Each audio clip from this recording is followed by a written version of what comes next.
Can't forget the specs.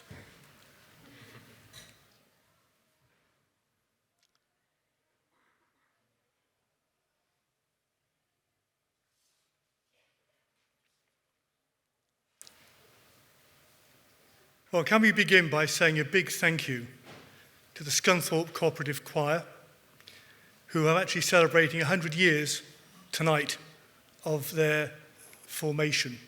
I think a big thank you to them first. Thank you.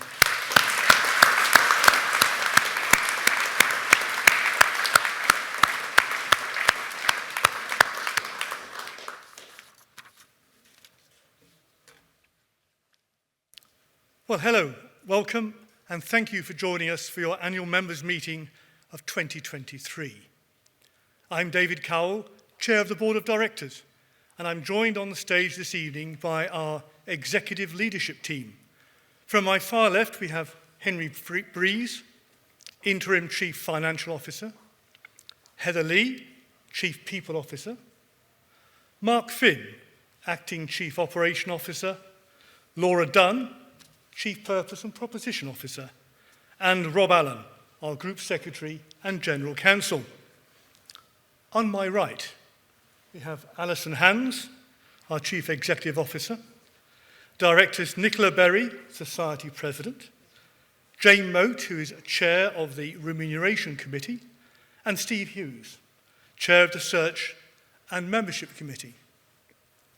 For those of you with us at the Epic Centre this evening, I hope you had a chance to browse our Christmas market, our biggest yet, supporting 20 local suppliers. The market is open until 9 p.m. this evening, so all ready for those last-minute buys.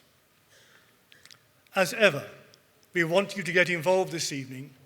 Our question and answer session will take place during item 2 of the agenda, and thanks to those of you who have already submitted a question here at the venue.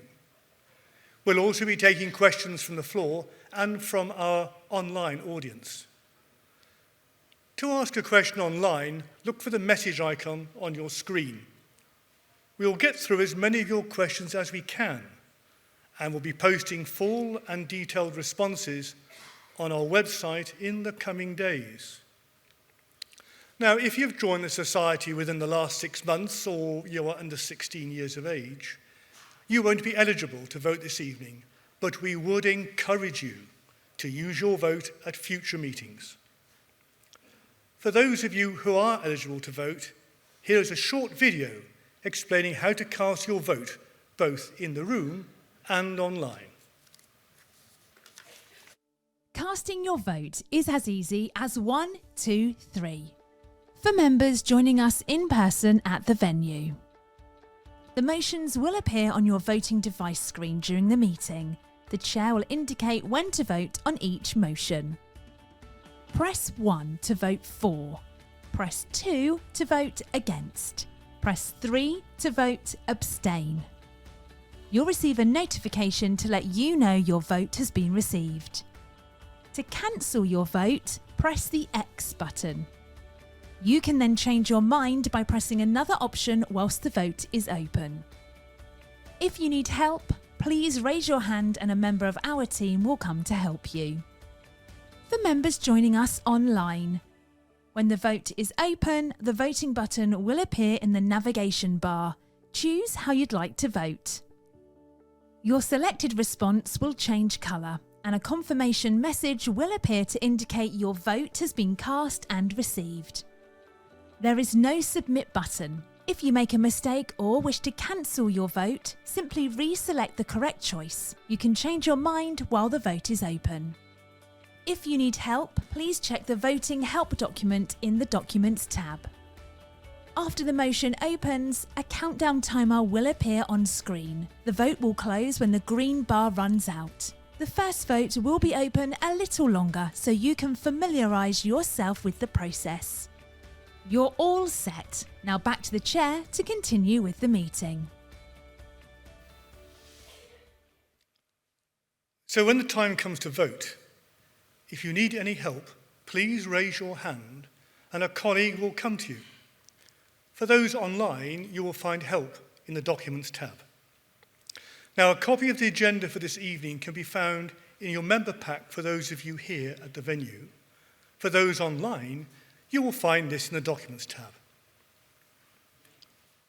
We now move to item 1 on the agenda, your approval of the minutes of the half-yearly members' meeting, which was held here at the Epic Centre on the 10th of June 2023. A copy of the minutes can be found in your member pack or in the Documents tab online. May I sign these as a true and correct record?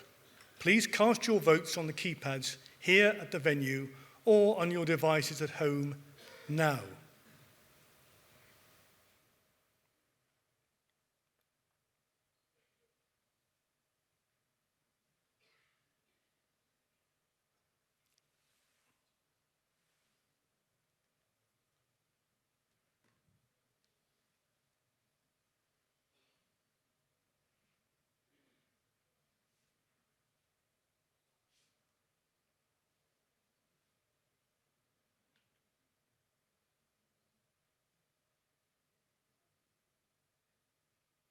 The vote is now closed. Thank you. The voting results for this and the rest of the agenda items will be announced towards the end of the meeting this evening. Item 2 on the agenda is the Director's Report and financial statements for the year to the 3rd of September 2023. It's been an eventful year that has seen significant and positive change across our society. The board has overseen 2 key appointments in the Chief Executive Officer, Alison Hands, and Group Secretary and General Counsel, Rob Allen, both of whom have settled quickly into their roles and are starting to deliver change that will ensure the continued growth of our society in a way that is sustainable for the long term, continuing to support our customers, members, and wider communities. We have also welcomed Mark Fields to the board, following our 2023 society elections, which saw him elected and the re-election of Nicola Berry and Julia Romney. These appointments ensure that we continue to bring fresh perspectives into the boardroom whilst maintaining the continuity and experience of existing directors. This year, we commissioned an externally facilitated effectiveness review, which closely examines the board's performance, composition, and representation. The review has provided us with a suite of recommendations that will further enhance our governance and overall development as a board. One of the main roles of the board is to provide oversight of and direction to the executive team, ensuring that the Society's trading and other activities support the delivery of our purpose. The board also has 3 committees, each with differing responsibilities. Now, to tell you more, here's a short video featuring the chairs of each committee to update you on what they have achieved this year and the focus on the year ahead.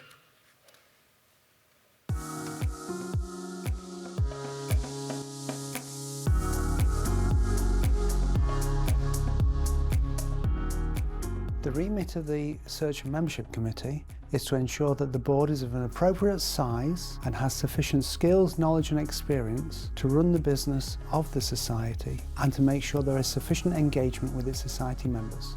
The remit of the Remuneration Committee is to make sure that our principles, our policies and practices are appropriate. This strong foundation enables the Society to attract and retain and reward our people with the right behaviours and skills, knowledge to take the Society forward and help it achieve its aims and objectives. The remit of the Audit and Risk Committee is mainly 2 things. One is to provide assurance to the board, predominantly on both the governance framework, in other words, are we running the business the way we hope we're running it? The risk management framework, so we can't eliminate risk entirely when we do any sort of activity, but really are we keeping it within the parameters that we hope to allow people to understand what it is they're supposed to take in terms of risks, so how much they can spend, for example. And the third thing is the internal control control framework. Whilst we've got all these things going on, do we have the controls in place to manage any sort of issues to the extent that we are happy that that works for the business? The second part is to give assurance to the board around our financial statements and the annual report. So we use internal audit with internal controls, and we use external audit when we're having a look at the financial statement. So they work with the business and make sure that we can give a fair and true statement to the members that we're happy that these represent the financial numbers and statements for the company. This year, the committee has been pleased to work on the pay planning for all of our colleagues. As we know, the cost of living crisis has been with us for some time now. It's vitally important that we keep that in mind and do all we can to help with that. The committee has helped shape the format of the new executive leadership team. This is a key strategic step, and it will ensure that the society is in a good place for sustainable growth in the long term. This year, the Audit Committee has been focusing on a number of areas, predominantly being driven by our new internal audit service, which is really, really helpful. They've come back and done a number of reviews on a couple of the areas we just wanted to get a little bit more detail and assurance on. Working with the business, both in terms of the trading teams and the support teams, we've been identified some things that we do well, but also some areas that we really need to just have a look at and get a little bit more assurance and tighten up on to allow us to really face into these headwinds that we've got coming as a business and across a very, very tough environment at this moment in time. We've also been looking with our external auditors as well to make sure that the numbers are true and fair, and we're getting some really good readout, and again the finance team have done a fantastic job making sure that's really in a good state, ready for us to present the annual report. This year the committee have been most proud of being able to oversee the contested election for board directors, and we were pleased to see Mark Fields appointed to the board and the re-election of both Nicola Berry and also Julia Romney. We also enjoyed being part of the two main events of the year, the half-yearly meeting and the annual members meeting, which allowed members not only to see the business part of the society, but actually meet some of our local suppliers and be able to purchase at the event some of their goods.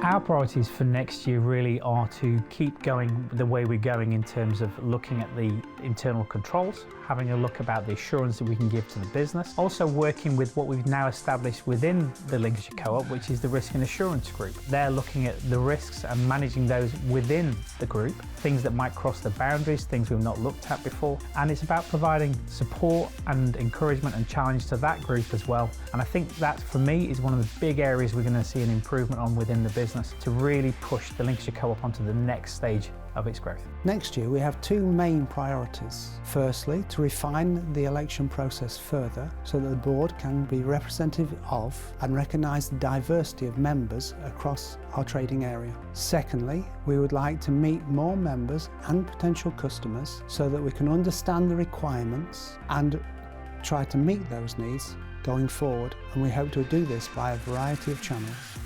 The Remuneration Committee's work is fairly stable and constant year on year. For example, we talk about colleague pay planning. There's also the CEO pay and the objectives of the CEO. We have to be a part of statutory reports, for example, the gender pay gap report.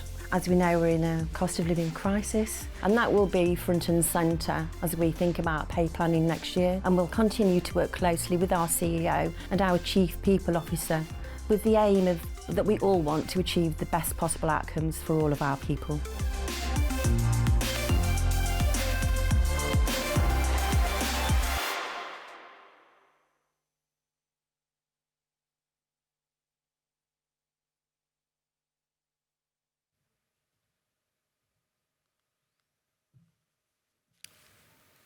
So another key role for the board is to ensure that society's interests are sustainable for the long term. This is something our Chief Executive Officer Alison will talk about in more detail in just a moment. On behalf of the board, I'd like to take this opportunity to thank each and every one of our colleagues for being there for our customers, members, communities, and each other, day in and day out. I'd also like to thank you, our members, for your continued trust and support. Now I'll hand you over to Alison to deliver the CEO's overview and the strategic report. Alison.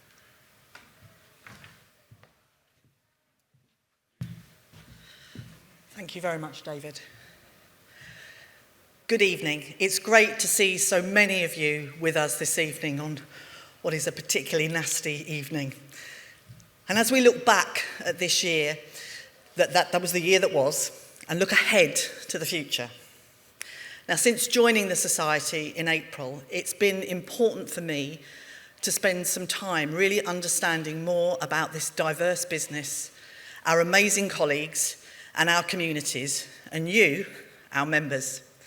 And I'd like to thank everybody for sharing their time, knowledge, and experience with me. It's been really invaluable.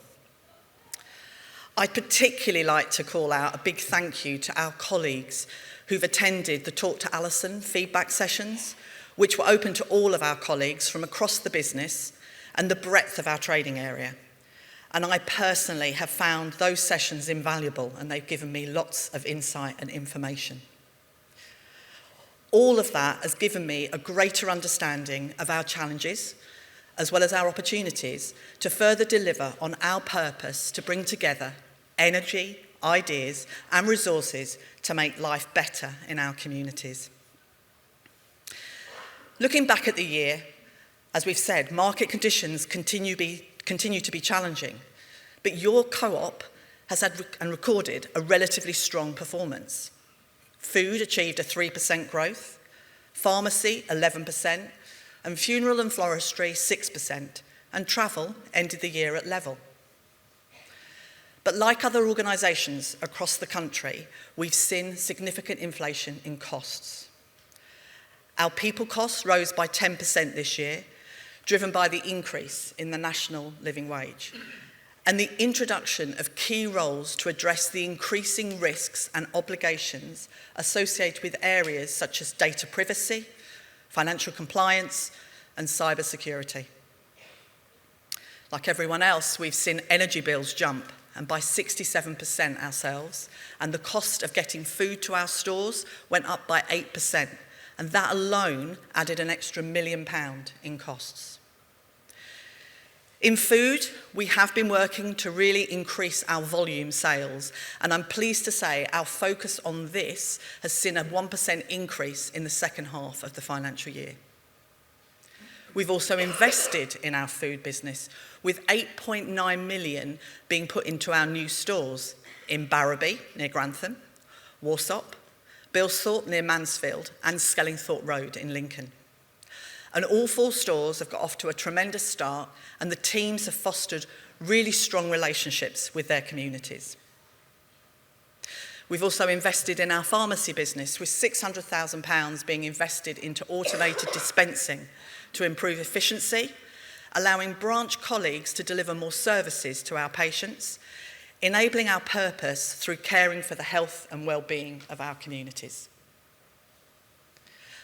Our property team have overseen some exciting developments this year, including the expansion of Mosaic, our digital hub, and the opening of Gravity, the latest building at the Lincoln Science and Innovation Park. We also acquired a share in the Waterside Shopping Centre in Lincoln to complement the stunning Cornhill Quarter and to further improve shopping facilities in the city. Our property portfolio, though, has experienced some of the same challenges with reduced income, particularly from commercial properties. But our turnover performance increased by 4%. This has been a tough year from a trading surplus perspective, however, with a continuing decline in position. Our overall trading surplus this year has reduced by 27%, equivalent to £4.5 million. With the trading surplus down, the percentage of the surplus allocated to dividend, however, has increased by 9%, and we will need to continue to review that given the challenges that lie ahead. But we have managed to take the dividend bonus this year, and we've had to reduce that percentage. And this year's bonus, which of course is a profit share, was awarded at 70%, or 70p per pound of dividend collected during the year. The colleague profit share bonus has also reduced to 20%, and it is key that we continue to consider our overall colleague offer for the future as we continue to see challenging economic conditions. So that's where we are. But I'd also like to talk to you about the future and our forward focus, facing into the fact that the landscape will continue to remain challenging. Our focus has to remain on the long-term delivery of our purpose to make life better in our communities. It's something we've been able to do thanks to our strong financial position. As we've heard this evening, rising costs, inflationary pressures and other factors are squeezing the bottom line. We need to face into this to ensure your co-op is and continues to be sustainable for the long term. I've introduced a new, smaller, strategically focused executive leadership team with an emphasis on our purpose, our people, operational trading and financial metrics. We've developed a strategy that delivers our purpose with clear affordability and success measures. All of this will make sure that our teams are focused on and accountable for delivering value for our customers, for you, our members, and for communities in a sustainable way for future generations. Thank you. Now I'd like to hand over to Nicola Berry, our Society President.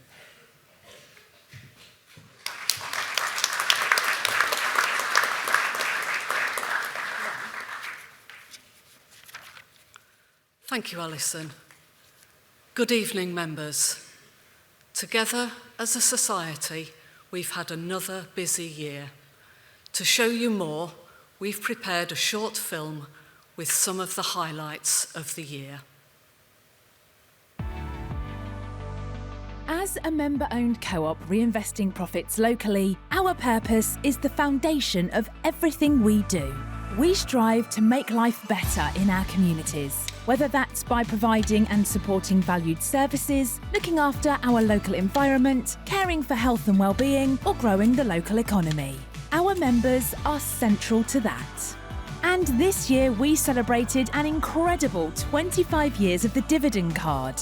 Colleagues and members enjoyed celebrating this milestone together, including Nicola Berry, our board president. I certainly did. I've been a member for more than 25 years, having worked within the Society's food business and then returning as an elected director. And it's fantastic to think about all that we've achieved in this time. As part of the celebrations, all 31,311 members who've been with us for 25 years or more received £5 dividend. They were also entered into a prize draw to win £250 dividend. We have £5 million of dividend on members' cards waiting to be spent. So we reminded our members to check their balances and spend in store. We also heard from colleagues and members who shared fond memories of membership over the years, all the way back to the days of share books and stamps. It's been fantastic to look back over the years and reflect on how we've changed and what we've achieved. Thank you all for being part of this. Alongside this important milestone, we've been celebrating 10 years of Community Champions, in which time we've raised over £4.5 million for 2,408 local groups. We're a charity of military personnel based in Lincolnshire, and our role is to assist East Midlands Ambulance Service in attending 999 calls across the county of Lincolnshire. The funding that we received from Lincolnshire Co-op enabled us to purchase a long-term aspiration, which was to buy jackets for all of our responders. So we'd like to say a massive thank you to those that donated and also to Lincolnshire Co-op for providing the funding that's helped us to achieve this. Among the groups we've supported are 208 breakfast clubs dotted across the local area, and they continue to receive Community Champions funding to this day. Our members made significant contributions by shopping with their dividend cards and voting for their chosen champions. Customers donated their spare change, and colleagues organised fundraising events, which ranged from sponsored head shaving to plant sales. This year, we've carried on raising money for good causes, and as well as supporting local hospices through our Community Champion scheme, we were part of St Barnabas Heart Trail, which ran throughout summer. We introduced hygiene bank collection points in our pharmacies for the first time and began receiving donations of important supplies for those most vulnerable in our communities. We celebrated well-being walks and reflected on the positive impact they've had on our many participants, mentally and physically. This year, an additional 8 walks have started up, and in total, we offer 80 across Lincolnshire and the surrounding area, which are supported by 254 wonderful volunteer walk leaders. Our mobile health pod popped up at various locations, offering widespread access to free health checks. 475 people had a health MOT with our specialists. Our Busy Bees volunteering programme connects colleagues with their local community. 455 volunteers spent 2,475 hours on 71 projects, from gardening to helping out in local schools. On top of that, our colleagues worked with the local community on 13 spring clean events and collected over 208 bags of litter, 15 wheelbarrows of garden waste and 2 skips full of rubbish. Colleagues from all over the business represented us at Lincoln Pride and Lincolnshire Show, offering competitions, health checks and more. We've also connected with members at a variety of our own events, including our cruise show, out and about with our promo van, and of course, our annual members meeting. Our colleagues are central to ensuring a successful business, so we continue to invest in them, offering a range of training opportunities from degree apprenticeships to first aid training. This year, 64 colleagues have benefited from development and leadership training, and we have 89 apprentices. 8 of those are working towards qualifications at degree level. We also continue to invest in valued services, opening new food stores in Barrowby, Lincoln, Warsop and Bilsthorpe. Market Race and Travel and Grimsby Funeral Home received significant investments, and both sites have a more modern and welcoming new look.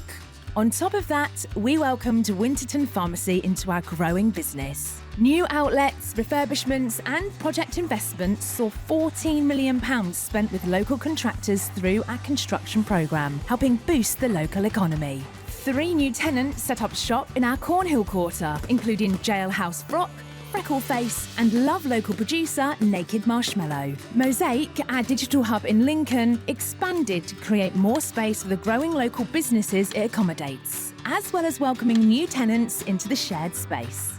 Collaboration is the key to our success. Without the combined effort of our colleagues, members, customers, suppliers and partners, we wouldn't be able to celebrate these milestones or achieve all that we have done this year. We work together to make all these things happen. Thank you for playing your part in making life better in our community.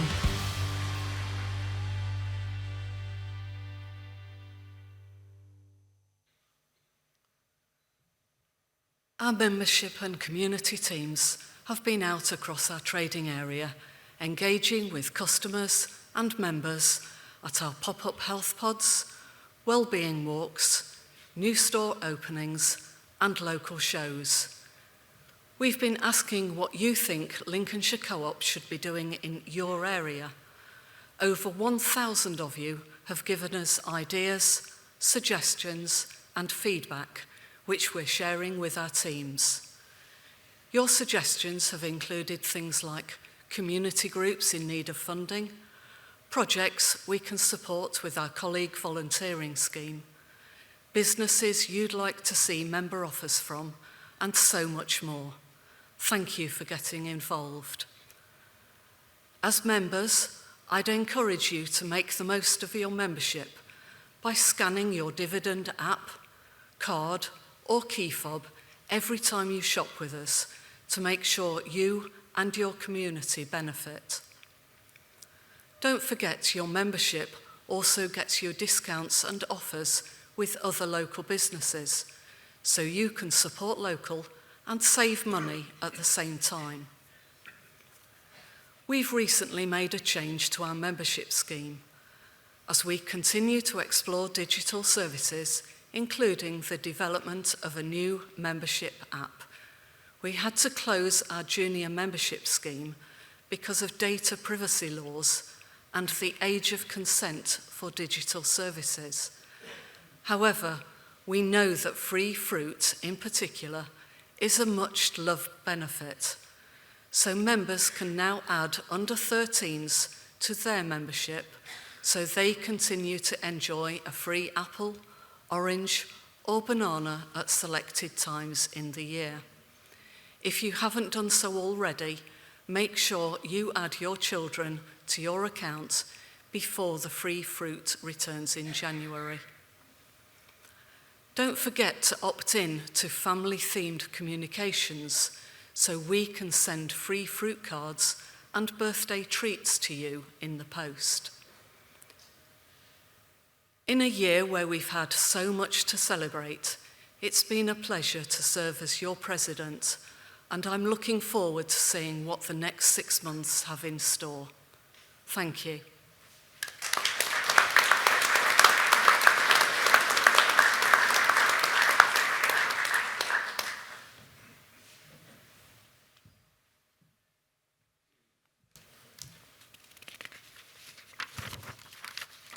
Thank you, Alison and Nicola, for your updates and for your service as well.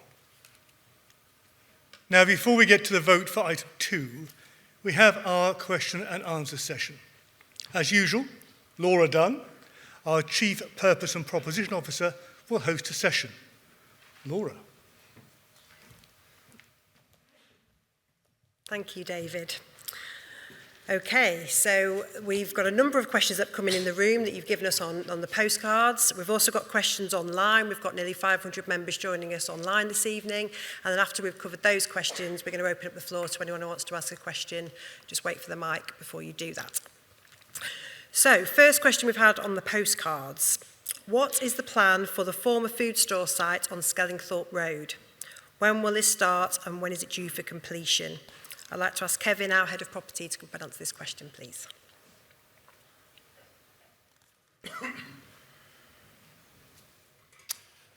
Thank you, Laura. We've earmarked this particular site for housing development. So the first stage of that was to demolish the former store, which was completed a few months ago. The next stage is for us to work with potential partners to explore how we then develop the site. So we have a number of potential partners we're talking to, and that will determine what type of housing we put on that site and also the timescale. Thank you. Thanks, Kevin. Next question. Why are not all members of the board allowed to vote on important issues such as the new CEO? And I'd like to invite Rob, our Group Secretary and General Counsel, to answer this question.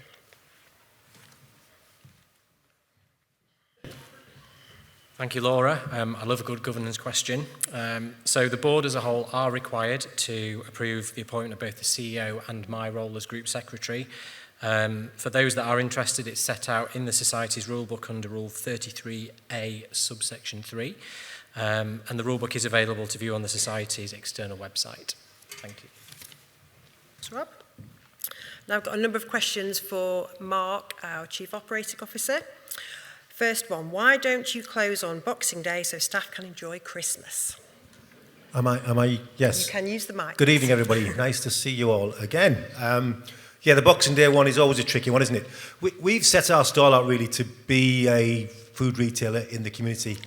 And we recognise people in our communities work different shift patterns. They're doing all sorts of different things to us.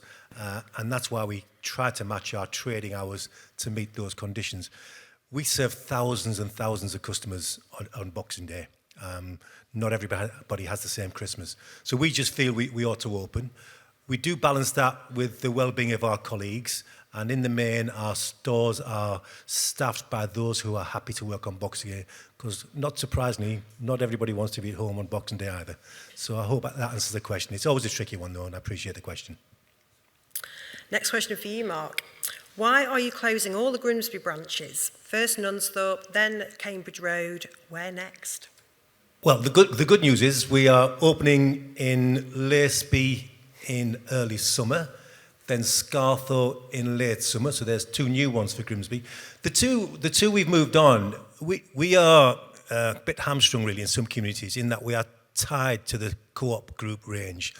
And some communities need a different range, and we just felt it would be better for another retailer to deliver that range for those communities. That was the reason. Thanks, Mark. Please explain why I can no longer buy a 6-pint plastic bottle of milk, only a 4-pint bottle. Thank you for that. Look, we're a convenience retailer, and most of our customers and members come in on a weekly basis to top up their shop. Our shops aren't big. Some things we have to give on. We've got a really good range of milk. The vast majority of milk is sold in the smaller sizes, and sadly the 6-pack just didn't warrant its space on the shelf. So that was the decision we took. Sorry to whoever can't get the 6 pints of milk. And do you have any plans to take down the screens at the till points? Also, these were the screens we put up during COVID. It's a good question because we were going to take them down, but we had some good conversations with our teams and customers, and in the main, they wanted us to keep them up for safety, both hygiene and colleague safety. So we're keeping this under review, but the current view is they prefer to keep them up in general. Now, I'm sure there's always some who would prefer to take them down, but generally, it's we're keeping them up, but we are reviewing it every week or so. Thanks, Mark. Next question is, will you return to multiple venues for the AGM so that more members can attend? And we've had similar questions around the AMM that we used to run in Grimsby and free transport for this event for more places around the county. So a multi-part answer to this one. Obviously, we do broadcast this meeting and the half-year meeting online, and as I said, about the same number of people are online tonight as they are in the room. As the video showed, we are across our trading area all throughout the year. We go to numerous community events, and we run events in the communities as well. So we're very kind of accessible, we're out and about, but obviously not events on this scale. One for members. We've also got to bear in mind the cost of putting on these types of events. Everything is increasing in cost. So what these kind of events used to cost us, it's much, much more now. So we have to kind of balance that. So it's something we keep under review. But I would encourage you all to fill in the survey after the event to say what you thought about it, anything we can do to improve. And if there is a real demand for events around the county, obviously we can promote better where we are popping up in communities, but also keep under review what events you'd like to see. So that's a selection of the questions we've had on postcards for tonight. I'll now move on to the online questions. We've had one in around our Gainsborough branches. So I see that you are building a new store on the outskirts of Gainsborough. Would you consider building a small convenience store, similar to the one near Lincoln bus station, in Gainsborough town centre, perhaps in conjunction with the new cinema development? I feel this would give a huge boost to the efforts which are being made to regenerate the town centre in Gainsborough. I'd like to ask Mark to answer that. Yes, we opened Corringham Road in Gainsborough quite recently.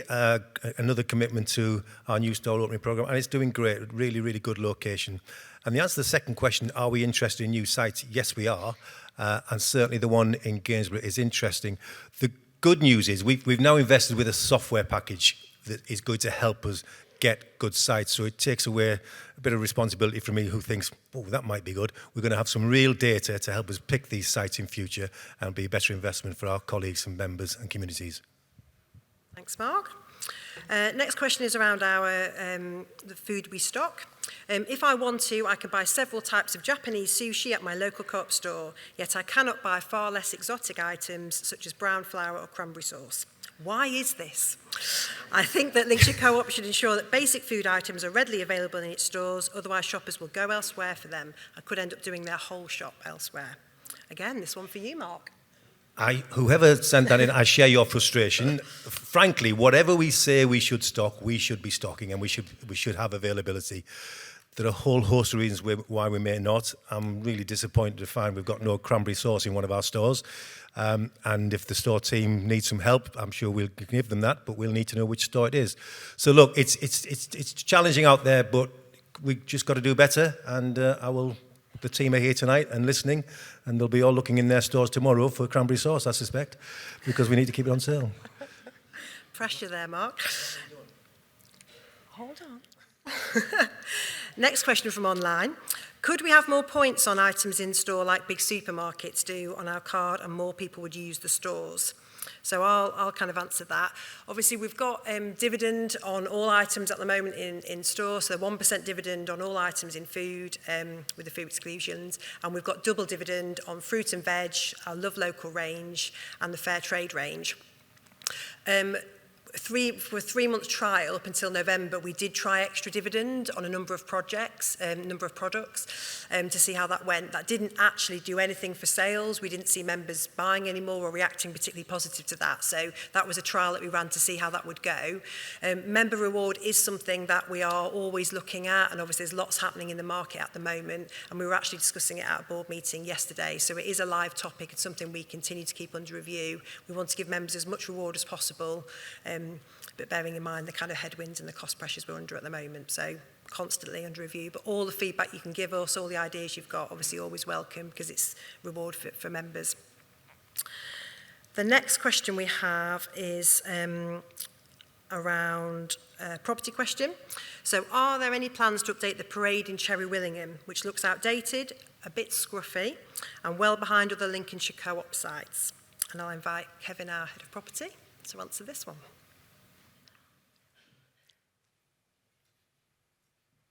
So we own approximately half of the parade at Cherry Willingham, and we're investing on the parts we can influence. So we are looking to replace the roof and invest in some of the flats above the parade.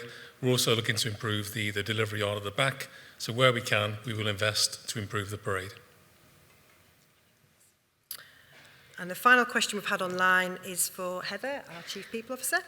Should requests for local volunteering by a shop be sent to the manager of the shop or to head office for action?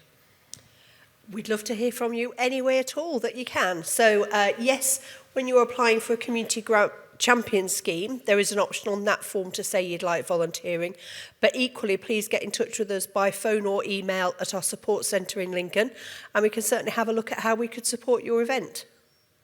Thanks, Heather. So that's the postcard questions and the online questions. I'd now like to open it up to the floor. If anyone's got a question they'd like to ask in the room this evening, please raise your hand and then wait for the microphone.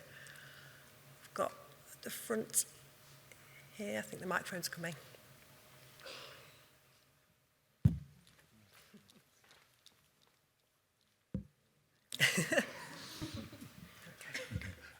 Good evening. Can I ask, is there any age limit at which a director can serve to?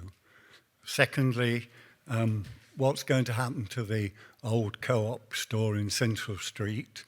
And are you planning a sort of token occupation in the new market hall? Third question is, there's going to be a deep recession. I do an annual survey on behalf of small businesses from South Park in Lincoln up to the Newport Arch, and I normally find 125 unoccupied retail units, mainly small ones. That figure, I know when I do it again in January, will be 200, and we even have empty shops in the precinct.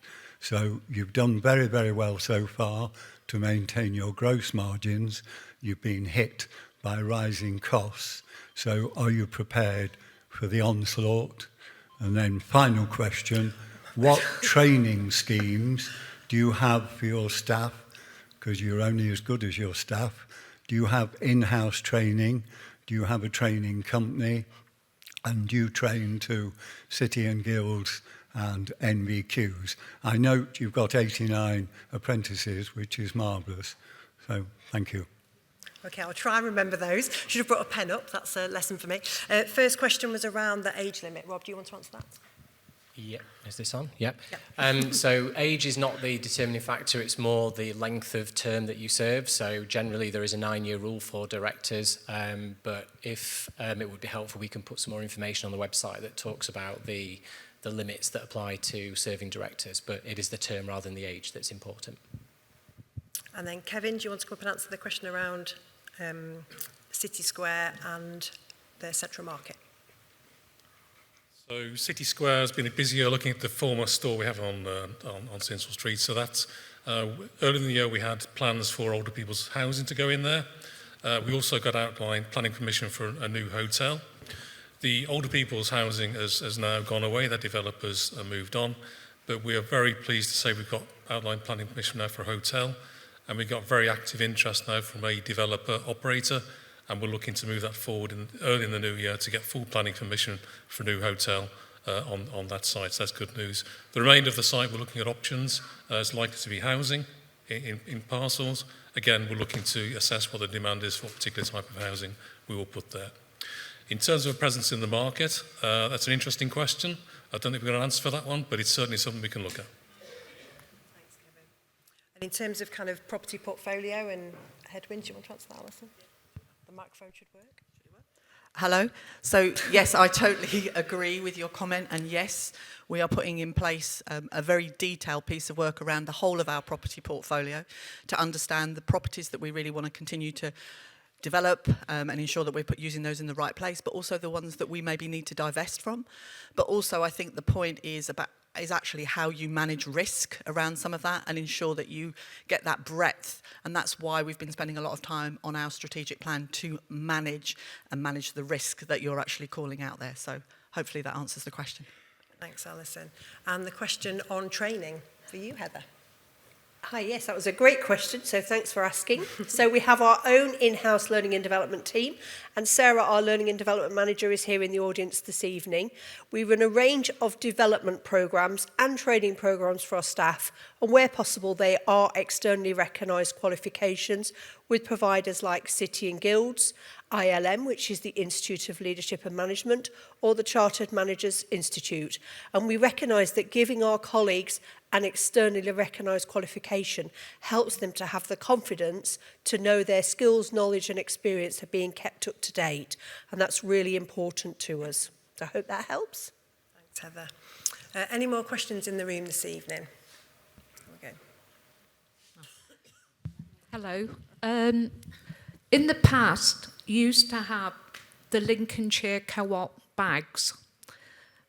It is now only the co-op bags that we often see in the stores. Are you going to go back to promoting the Lincolnshire Co-op with eco-friendly bags? I'll have a go at answering that, and then Mark might want to chip in. We did used to locally source those bags, but it was becoming much more costly to do that. And obviously, if we buy as part of the co-op buying agreement, we do get them at a much reduced price. That means we don't have to pass that increased cost on to members. One thing I haven't spotted in here, so it might be here. Obviously, there's a lot of reports of aggression and violence used against retail staff. I wondered what the co-op's doing to try and protect colleagues in-store, out-of-store, etc. That's a really good question. Yeah, it is a problem at the moment. Heather, did you want to say a few words to that? Yes, thank you. Thank you for asking about that. Yes. So our colleagues' health and safety coming and going and at work is very important to us. Within our food business, we've particularly been active with the Association of Convenience Stores around a scheme they run called Shop Kind, which basically encourages customers to be kind to the people they encounter in store. And clearly that will hopefully have a benefit, not just for colleagues, but also for other customers. We are aware there has been a lot of national publicity about issues around violence towards shop workers. Thankfully, our figures locally do not reflect the national picture. We clearly continue to monitor that business-wide, but also store by store to identify if there are any particular areas of concern. And some of you may shop in some of our food stores where you will see a security guard in place. And that's based on an at-need basis. We also recognise, particularly in the last few years, there have been more challenges for our colleagues in our pharmacies, as there has been much more pressure on health services and health care provision, and much more pressure around prescriptions and response times. And similarly, we have supported our colleagues there. We particularly focus around them managing conflict and knowing when to step back and walk away. That's very important to us. Thanks, Heather. I think we've got time for one more question in the room, if anyone would like to ask. Someone at the... Hello? It's good to see you trying to reduce food wastage in the stores, especially with the discounts and the cost of living crisis. Have you considered expanding it further, either to including something on the co-op app to notify people about discount prices, or using a third-party app such as Too Good to Eat? Yes, I mean, the membership app is something we'd love to develop. It's definitely on our list, so that's something we're actively looking at. And then in terms of kind of food waste apps, again, we have looked at various versions of that, so it's kind of picking the right one. They've all got pros and cons, so any experience anyone's got to share will be greatly received, but we are aware of a number of them, and it's a question of picking the right scheme. Okay. I'm going to close the questions there. We are available afterwards. Obviously, come and speak to any of the executive leadership team or the board, the number of board members here tonight and on the front row here. And all questions that have been asked tonight will be online, as David said earlier. So check the website by the end of the week and we'll be answering all the questions. Thank you very much and for bearing with us as well. Thank you.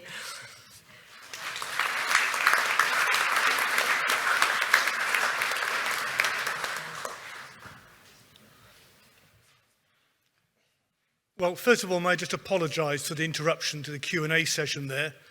Thank you for bearing with us and keeping the questions coming. That was very good. And also, thanks to Laura for keeping the session running in some quite difficult circumstances. So let's hope it doesn't go out again. Anyway, so thank you for your questions and to my colleagues for answering them. If you didn't get a chance to ask your question, please do come and see us in the Meet the Board area at the back after the meeting, or get in touch with our membership team if you're watching online.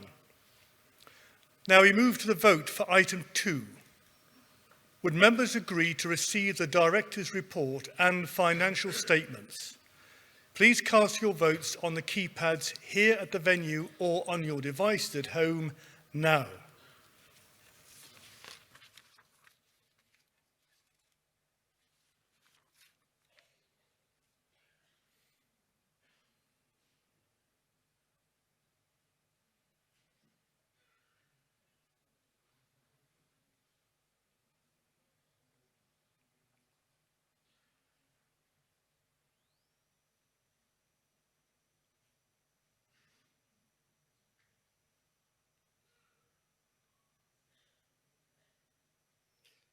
Item 3 on the agenda is to receive an update from the board on dividend distributions. As Alison discussed earlier, the dividend bonus was 70% or 70 pence for every pound of dividend collected during the year. And we do hope you enjoy spending it. From the 1st of January 2024, purchases made in our travel and funeral businesses will no longer qualify for dividend bonus. Members will be able to continue collecting the basic rate of dividend in travel and funeral, and you can also continue using dividend as a payment thereto. There is no vote for this item, so we will move to item 4. Item 4, to agree that the basic rate of issue of dividend will continue at the rate of 1% as recommended by the board, and to authorise it to determine the rate of any additional dividend paid. Please cast your votes on the keypads here at the venue or on your devices at home now.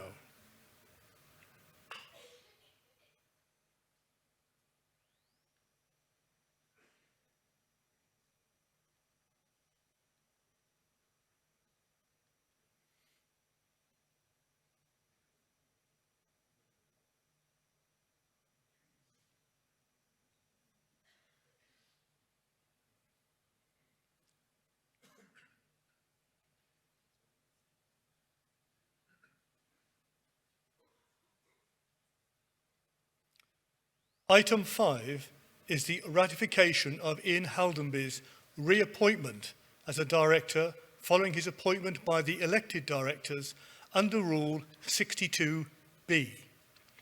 This appointment is reconfirmed by the board and members annually. To confirm Ian Haldenby's reappointment, please cast your votes on your keypads here at the venue or on your devices at home now.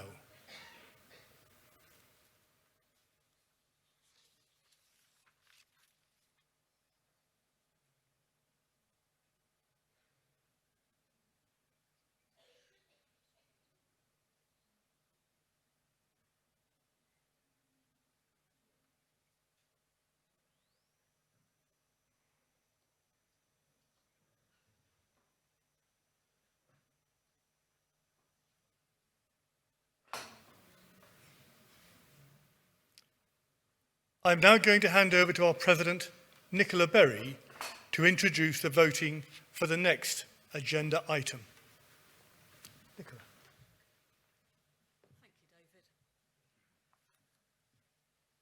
Item 6 is the ratification of David Cowell's reappointment as a director, following his appointment by the elected directors under Rule 62B. This appointment is reconfirmed by the board and members annually. To confirm David Cowell's reappointment, please cast your votes on your keypads here at the venue or on your devices at home now.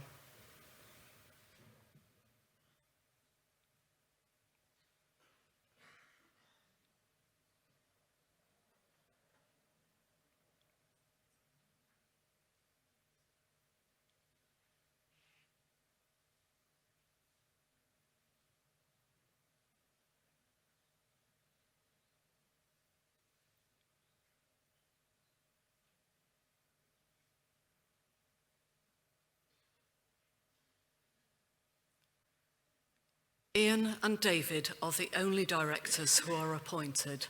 The remainder of your board are elected. Our next elections take place in May 2024, and we are keen to hear from a broad spectrum of members interested in standing for the board. If you are interested in standing for election, please speak to one of us afterwards at our stand in the Christmas market, or for those joining us online, get in touch through the membership team. I shall now hand back to David to continue with the rest of the meeting. Thank you,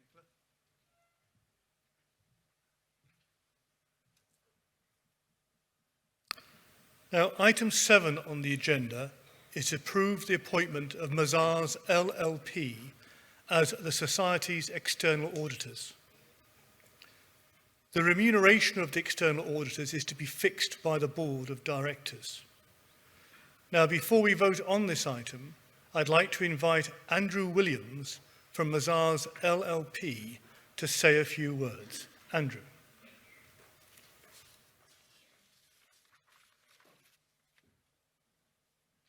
Thank you, David.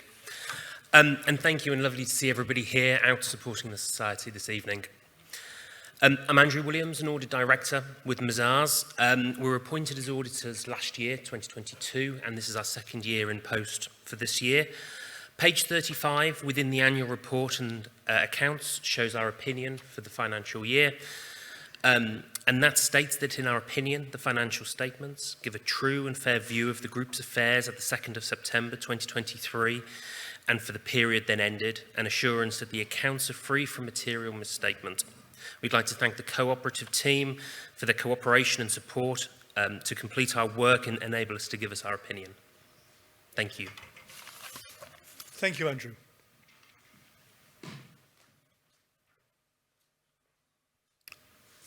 To approve the reappointment of Mazars LLP as our external auditors, please cast your votes on your keypads here at the venue or on your devices at home now.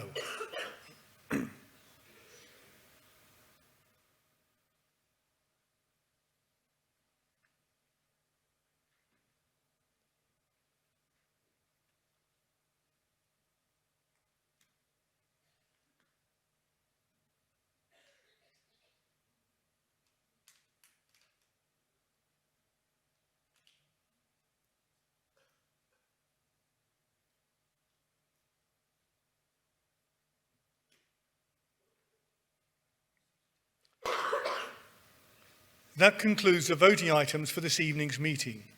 So I will now announce the results from our in-room and online audiences combined. So, as we can see, all items have been approved. Thank you for voting. On a personal note, my sincere thanks to members for reappointing me as a director. It is indeed a privilege and an honour to serve as a director and chair of the board of Lincolnshire Co-op.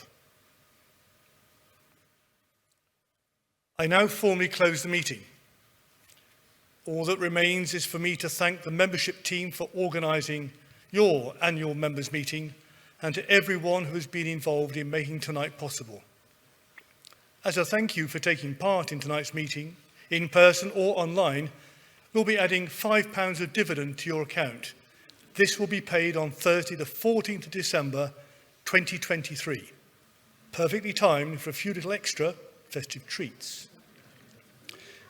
We are always looking for ways to improve our member events, so please do tell us how we've done. A feedback survey will be emailed to all members in attendance and will close on Monday, the 18th of December.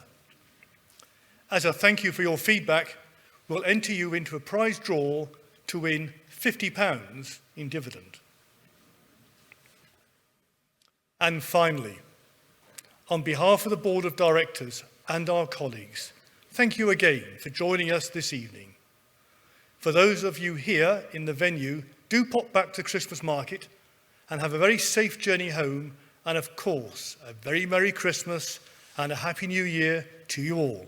Merry Christmas.